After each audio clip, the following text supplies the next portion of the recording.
He was a gladiator, a slave trained to entertain Roman crowds by killing other slaves for sport. He started his rebellion with just 70 men, armed with kitchen knives stolen from a training school. Within 2 years, he commanded an army large enough to defeat multiple Roman legions, and Rome itself trembled at the mention of his name. This is the story of Spartacus. Before we continue, if you're enjoying these deep dives into ancient history, please follow our Facebook page and subscribe to our YouTube channel. It genuinely helps us keep bringing you these stories, and we'd love to have you as part of this journey. Now, let's step back into the 1st century BCE, into the brutal world of Roman gladiatorial slavery. Very little is genuinely known about Spartacus's early life, though ancient sources suggest he was born in Thrace, a region in what is now modern Bulgaria, and may have served at some point as an auxiliary soldier within the Roman army before eventually being captured and sold into slavery. By the year 73 BCE, Spartacus found himself enslaved and imprisoned within a gladiatorial training school near the city of Capua, owned by a man named Lentulus Batiatus, who specifically trained enslaved men to fight and die for the entertainment of Roman audiences. Life within these gladiatorial schools was genuinely brutal beyond ordinary imagination. Enslaved men were housed in cramped, cell-like quarters, fed only enough to maintain their fighting strength, and subjected to constant, often violent training designed to prepare them for combat that frequently ended in death. Around 70 of these enslaved gladiators, including Spartacus, genuinely reached a breaking point, deciding that death in a desperate escape attempt was preferable to continuing their brutal existence as entertainment for their Roman captors, or eventual death in the arena itself. In the summer of 73 BCE, this small group of gladiators launched their escape, seizing kitchen knives, cleavers, and whatever crude weapons they could genuinely improvise from the training school's kitchen, fighting their way past guards and breaking free into the surrounding countryside. This small band of escaped slaves quickly encountered a wagon transporting proper gladiatorial weapons and armor to another training facility, and seized these genuine weapons for themselves, transforming their improvised rebellion into something considerably more genuinely dangerous. The escaped slaves, now properly armed, retreated to the slopes of Mount Vesuvius, the genuinely dormant volcano overlooking the Bay of Naples, establishing a defensible camp, while Spartacus and his fellow escapees, including Crixus and Onomaus, organized their next moves.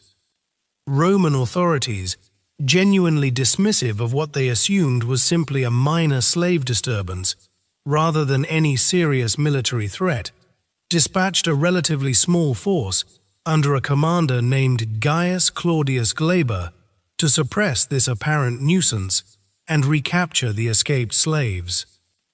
Glaber's forces surrounded the mountain, blocking the single known path down, genuinely confident that they had trapped the escaped slaves without any possible means of escape or resupply, expecting to simply starve them into surrender. Spartacus and his followers, however, discovered a genuinely ingenious solution.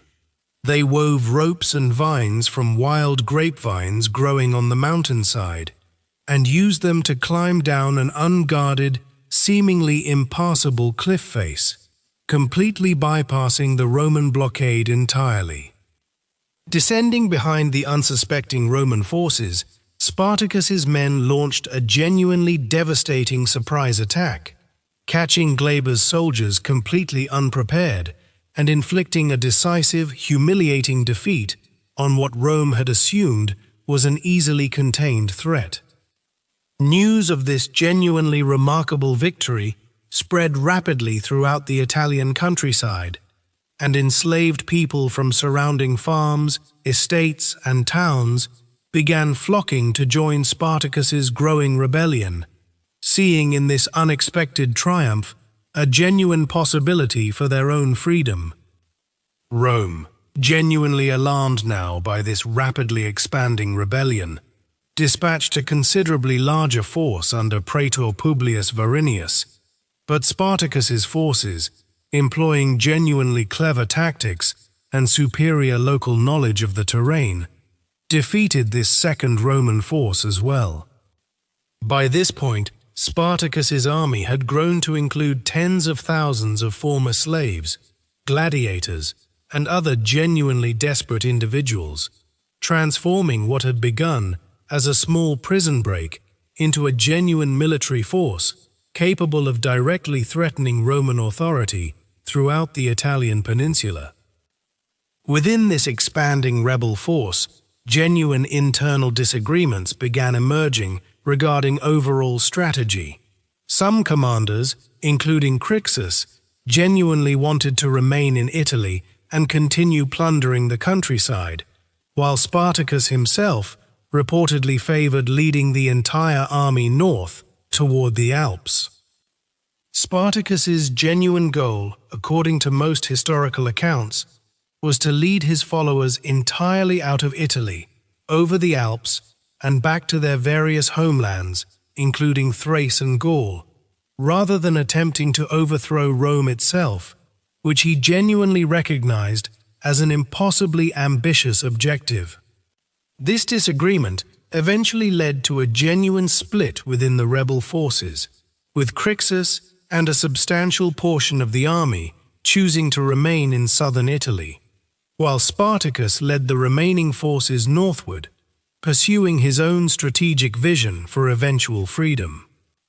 Crixus's remaining forces were eventually confronted and decisively defeated by Roman legions, resulting in his death and the destruction of his portion of the rebel army, a genuinely significant loss that nevertheless failed to slow Spartacus's own continued military successes elsewhere.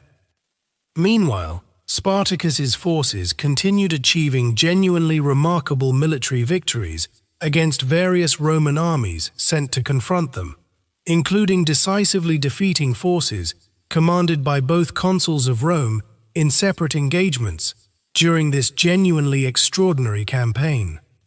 These consecutive defeats genuinely humiliated Rome throughout the Mediterranean world. As a slave army, composed largely of former gladiators and agricultural workers, continued outmaneuvering and defeating the professional military forces of what was supposedly the world's most powerful empire.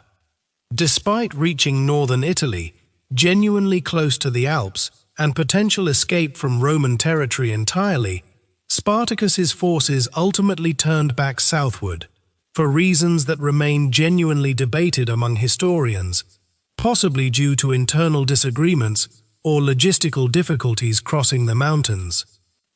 Rome, genuinely desperate after these repeated humiliating defeats, finally appointed a wealthy and ambitious senator named Marcus Licinius Crassus to command a genuinely substantial military force, specifically tasked with definitively crushing Spartacus's rebellion once and for all.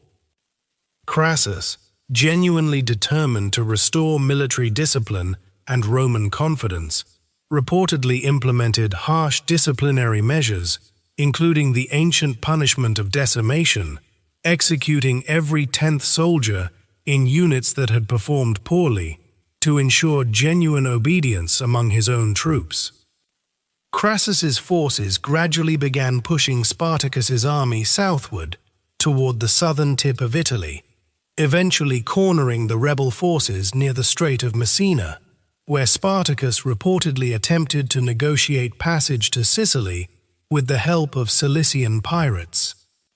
This negotiated escape plan ultimately fell through, genuinely leaving Spartacus's forces trapped in the toe of the Italian peninsula, with Crassus's army constructing an elaborate system of ditches and fortifications specifically designed to prevent any possible rebel escape from this increasingly desperate position.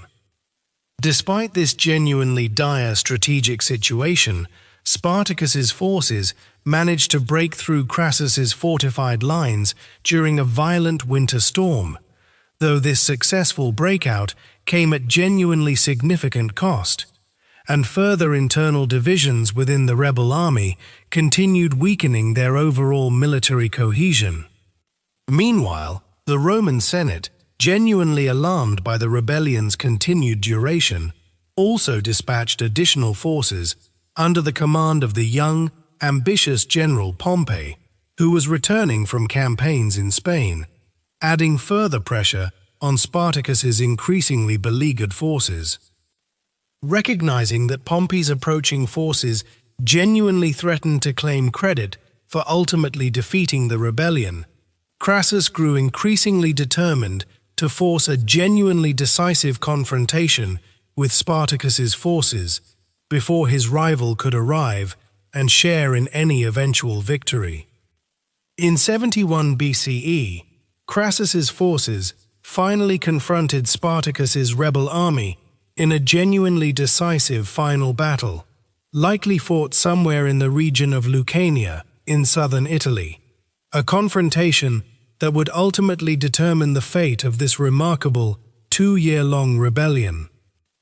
According to ancient historical accounts, Spartacus fought genuinely fiercely and personally throughout this final battle, reportedly attempting to fight his way directly toward Crassus himself, though he was ultimately killed during the fighting, his body never definitively identified among the countless dead.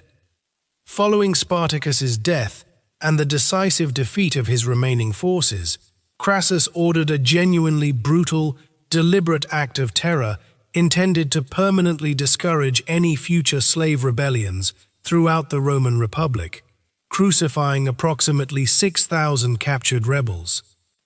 These crosses were reportedly placed along the entire length of the Appian Way, the major road stretching from Capua to Rome itself, ensuring that this genuinely horrifying spectacle would be witnessed by countless travelers for months afterward as a permanent, terrifying warning against future rebellion.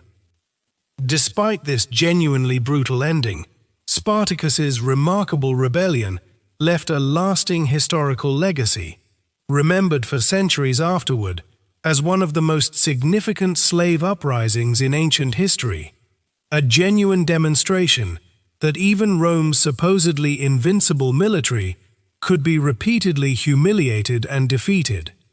Thanks so much for watching. If this incredible story of courage, rebellion, and defiance against impossible odds surprised you, please leave a comment below, follow our Facebook page, and subscribe to our YouTube channel for more untold stories from ancient history. Until next time, take care.